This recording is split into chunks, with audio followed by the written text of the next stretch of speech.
마켓 스탠바이로 이어가도록 하겠습니다. 오늘도 이민 전문가 신일수업 저희 전문위원 그다음에 권배랭과 함께하겠습니다. 두 분 어서 오십시오. 네, 오늘 뉴욕 시장은 나스닥이 참 대단히 많이 올랐습니다. 테슬라 급등을 했고 엔비디아도 좋았고요. 전체적으로 오늘 뉴욕 시장은 좋은 모습이 좀 나타났고 우리 시장 어제까지 이틀 연속 반등을 좀 했고요. 이런 부분들 좀 오늘 또 아까 말씀하신 옵션 만기이기도 하고 여러 가지 좀 내용들이 좀 겹쳐 있습니다. 자, 이런 부분들은 오늘 어떻게 보시는지 두 분 먼저 탑3부터 좀 말씀을 들어보도록 하겠습니다. 이민 전문가님은 탑3 어떻게 꼽으셨습니까? 네, 오늘 탑3 제가 첫 번째로 말씀드릴 부분은요. 이수페타시스 얘기를 좀 해드리고 싶습니다. 예, 어저께 시간에서도 좀 많이 빠져서 지금 많이 걱정하시는 분들이 많으실 텐데 이수페타시스가 유상증자를 하기 위해서 다시 정정 신고서를 제출을 했습니다. 이는 금융감독원에서 이제 반려를 놓은 뒤에 7일 만에 다시 제출하는 그런 모습을 또 보여주고 있는데요.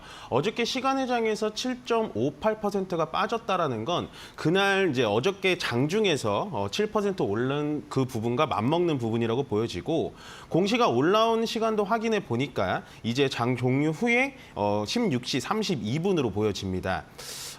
그래서 일단 이 공시가 나오기 전에 당일 아침까지도 소액주주 연대가 모여서 이소학 빌딩 앞에서 3일 연속 트럭 시위를 하면서 유상증자를 반대했는데도 불구하고 이를 무시하고 감행하는 모습으로 보여지는데요.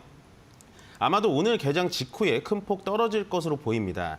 가뜩이나 심란한 요즘 시장에 우리 개인 투자자들을 두 번 울리는 결정이 아닐까 생각이 듭니다. 다음은 인천공항 면세점 소식인데요. 정부가 인천공항 일부 면세점의 임대료를 한시적으로 감면하고 특허 수수료 감면도 검토하면서 업계가 숨통을 트이게 됐습니다. 현재 면세점 사업자들은 수요 부진과 원달러 환율 상승에 따라 외형이 성장하지 못한 상황이고 더불어 정규 매장 오픈이 지연됨에 따라 임차료 부담으로 수익성 부진을 겪고 있는데요. 최근 중국 내수 부양책의 강도가 점차 강해지고 있기 때문에 그 온기가 면세점의 업황 개선으로 연결될지 지켜볼 필요가 있어 보입니다. 다만 전체 업체가 포함된 것이 아니기 때문에 대표 기업의 희비가 엇갈리는데요. 신라 신세계 면세점은 포함된 것에 반해 현대 롯데 면세점은 포함되지 않아 관련 종목별 차이가 있을 것으로 보입니다. 물론 롯데 면세점은 인천국제공항에서 지난해 하반기 철수했기 때문에 자연히 제외됐지만 현대 면세점은 기준에 충족되지 못한 것만으로도 이번 혜택에서 제외된 부분 체크하시길 바라겠습니다. 마지막으로 어저께 미국 CPI 얘기를 안 할 수가 없겠죠. 미국 노동부에 따르면 미국 소비자 물가지수가 전년 동월 대비 2.7% 상승했으며 변동성이 큰 에너지와 식품을 제외한다면 근원 CPI는 3.3% 상승했다고 발표했습니다. 이 두 가지 지수 모두 다우존스가 집계한 전문가 예상치에 부합한 수치인데요. 이번 지수 발표가 중요한 것은 트럼프 시대를 앞두고 관세 폭탄과 불법 이민자 추방 등으로 인플레 압력이 높아질 것으로 예상되기 때문입니다.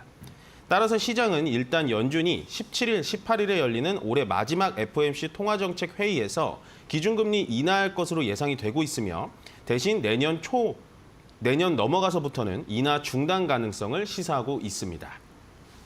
네, 이민 전문가는 이수페타시스 유증 악재 가장 먼저 언급해 주셨고 섹터에서는 면세 관련된 섹터 그리고 CPI 발표까지 짚어주셨습니다. 그렇다면 신 의원님께서 오늘 장 탑3 어떻게 선정하셨을까요? 네, 동서의 52주 신고가 기염입니다. 자, 동서식품이 동서 문학상도 하고 음악회도 하고 이런 사회 문화 활동은 많이 하는데 주식 기업 공개 활동은 아예 하질 않는 은둔형 기업입니다. 그렇기 때문에 더더욱 지금 궁금해지는데요. 물론 이런 그 이유를 알 필요는 없어요. 우리가 차트로 이미 다 나오기 때문에 대응하면 된다고 제가 그 증시도 지수 전체도 말씀드렸죠. IMF 98년 IMF, 2008년 서브프라임, 2020년 코로나 이럴 때 전부 다 폭락 차트의 조짐이 있었다. 이번에 계엄 때도 마찬가지고요. 나중에 이유가 나오기 때문에 이유는 알 필요가 없습니다만 궁금한 건 사실입니다. 왜 동서가 왜 갈까? 일단 뭐 삼양식품을 제외하고 음식료주 중에 우리나라에서 최고의 퍼포먼스입니다. 지금 오리온이나 이런 주식들은 지금 빌빌거리고 있죠. 자, 근본적인 기업 구조 변화를 암시하는 징조인가 아니면 저번에 나왔던 정말 맥심이 수출되는 것인가 도저히 알 수가 없습니다. 뭐 한 가지는 일단 원두 가격이 엄청나게 오르고 있거든요. 지금 10년 내 최고치입니다. 원두 가격이 지금 2024년도 들어서기 전 2023년도 말만 해도 150달러 미만이었는데 지금 350달러가 있거든요.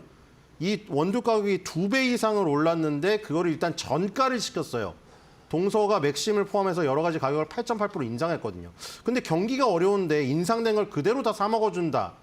요것도 지금 성립이 안 되는데 동서가 아무리 충성도가 높더라도 하여튼 52주 신고가 기염을 토했기 때문에 뭔가가 있다. 자, 두 번째는 조선주 급등 랠리 재정화입니다. 제가 맨 마지막으로 이제 방금바주에서 방금바 다 이익 실현하고 조선주, HD, 현대미포에 80% 담으라고 하고 그 뒤에 코멘트 안 했죠. 지금 그걸 말을 들으신 분은 또 크리스마스 폭탄 선물을 가져가시게 됐어요, 지금. 조선주의 급등 랠리가 재점화되면서 전부 다 신고가를 갔습니다, 지금. 트럼프 취임이 앞다가 오고 있고요, 지금. 그리고 이 협력 기대감이 증폭이 되고 있죠. 지난달에 그리고 세계 선박 발주량 387만 톤 가운데 국내 업체가 114만 톤 상당을 수주해서 점유율 29%로 중국에 의해서 세계 2위를 차지했습니다. 중국 선박주랑 똑같이 움직이고 있습니다. 이따 보여드릴게요. 세 번째, 경동나비엔 상승 행진 재강도국입니다. 경동나비엔은 제가 SK텔레콤, 경동나비엔, KTNG, 코웨이 이렇게 시장의 흔들림에 따라서 피할 수 있는 거북이 등껍질 같은 종목으로 방어주로 설명드렸는데 경동나비엔이 한 달 쉬더니 다시 신고가를 향해 또 돌진을 하고 있습니다. 지금 겨울철 추위가 이번 주 들어서 제대로 추위가 오고 있고요.